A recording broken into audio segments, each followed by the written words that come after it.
New Jeans Daniel ရဲ့အနာဂတ်ကဘလို့ဖြစ်မှာလဲ New Jeans ဟာစမော်ကိုပြန်မတက်ရသေးဘူးဆိုပေမဲ့ပရိသတ်နဲ့တော့အဆက်ပြတ်မနေပဲအမြဲတမ်းသူတို့ရဲ့အကြောင်းလေးတွေကိုပြောပြပေးနေပါတယ်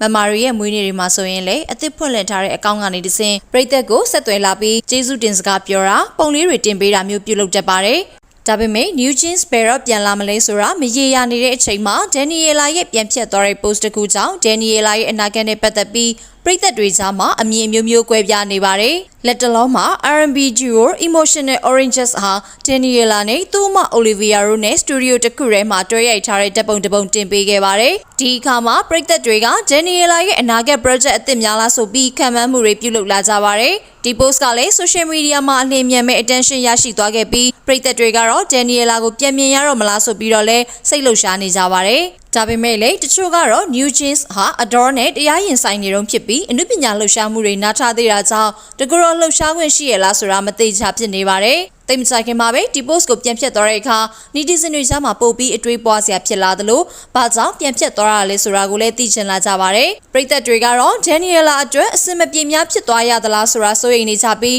Adore နဲ့ပရိပခတွေလည်းအမြန်ဆုံးပြေလည်သွားဖို့မျှော်လင့်နေကြပါတယ်။ကြည့်ရှုပေးကြတာကျေးဇူးတင်ပါတယ်ရှင်။